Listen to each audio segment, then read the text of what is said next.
So I have debated whether or not to make a video about this subject for a long time.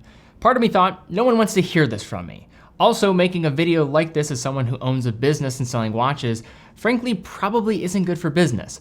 But I wanted to discuss this topic quickly because I feel it is not addressed enough.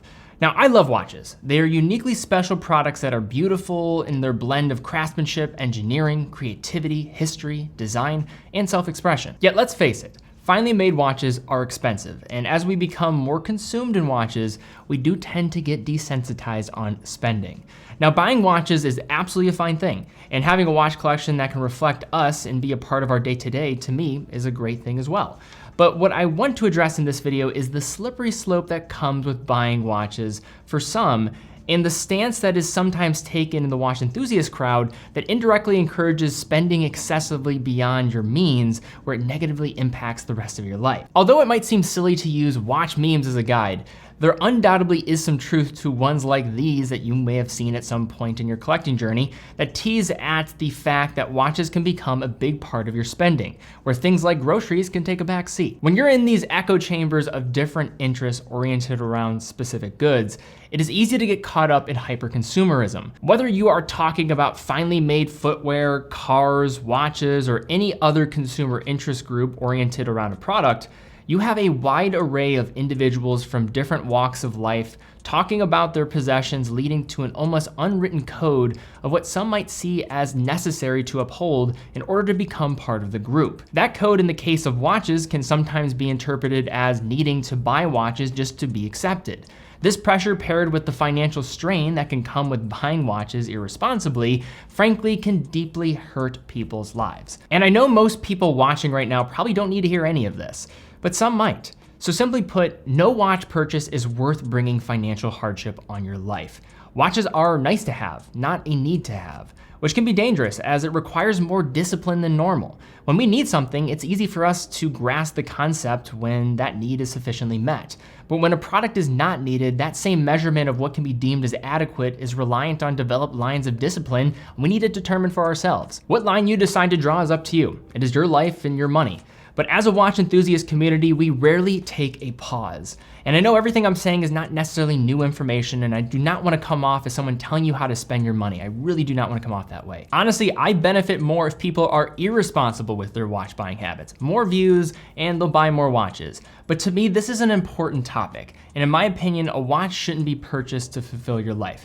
It should be purchased to be an accessory to a life that is on the path to fulfillment. I bring all this up really just to get on the concept of watches are not needs in our lives. In the hierarchy of all things, watches shouldn't destroy your well-being. So don't be that type of individual that is buying a watch and neglecting all these other aspects of your life.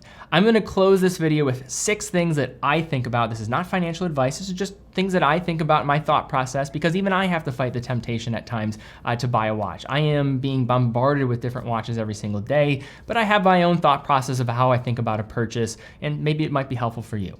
Number 1, never let your relationships, responsibilities, and personal well-being become a casualty to watch collecting. Again, watches are not needs to have, they are a nice to have in your life. Don't let a watch get in the way of the obligations you have in your life and the relationships you have with the important people in your circle. Number 2, I always try to think about my relative net worth in relation to watches. Now, watches for me are a part of how I make a living, so it's going to be a little bit different than other people out there. But one of my tests is for my own personal collection.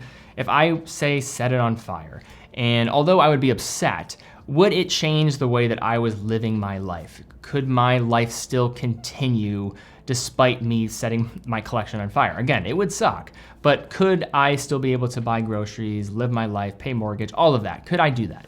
And if the answer is still yes, that for me makes me feel comfortable. What you deem as acceptable, that's something different, but just something I think about. Number 3 is just have a budget and stick to it. I like to have a plan. I'm a plan-oriented individual. And even if I am setting up an impulsive purchase, and I know in watches, sometimes you just have to move on something that's maybe never going to be available again, or it's available now and you might have to wait for a long period of time. To prepare for those type of situations, what I will do is maybe put some fun money aside that I'll just have for me if I ever wanted to have something that just comes up and I really like the look of it. To me, I find that as a pretty helpful practice, and an impulse purchase doesn't become an impulse purchase if you are having a plan around setting up an idea that might happen to you. Number 4 thing I like to do too is connect it to a goal and develop a reward system. If I have a goal in mind and I have a watch that I want to buy, I'll connect it to that goal, and that usually is a great way to keep myself on the path, think about the goal in front of me, and reward myself in an appropriate way. Just keep me even more motivated to think about things properly and keep me on the path. Number 5 is trust your gut, and this is all relative to what you can tolerate. Again, do not financially harm yourself with purchasing a watch.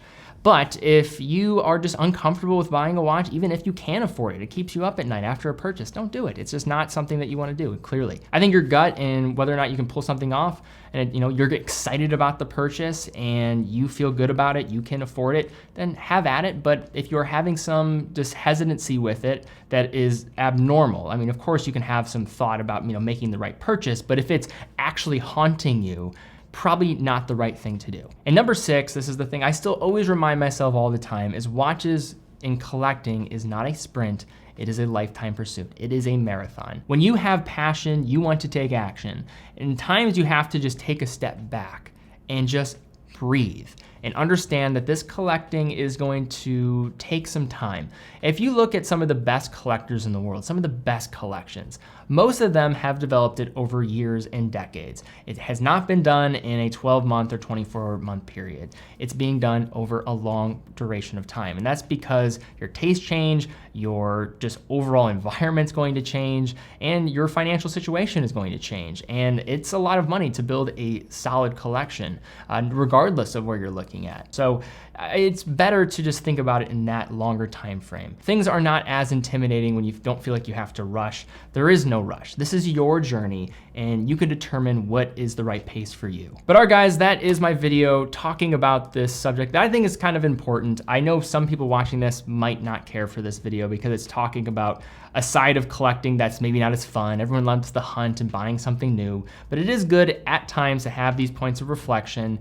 And I don't want people to get upset with this hobby and put themselves in a situation where they lose interest and become jaded with something that they once loved. If you're in a position where you're feeling like you need to keep up with the Joneses and watch collecting and the group and thinking that you need to buy something to belong, that's not the case. Buy the watch because you love it. Buy the watch that doesn't cause strain on your life. A watch should be an extension of a life well lived. Don't let it handicap the life that you want to live just because you have so much of your financial life invested in a watch. The watches that mean the most to me are not the amount of money that I spent on them.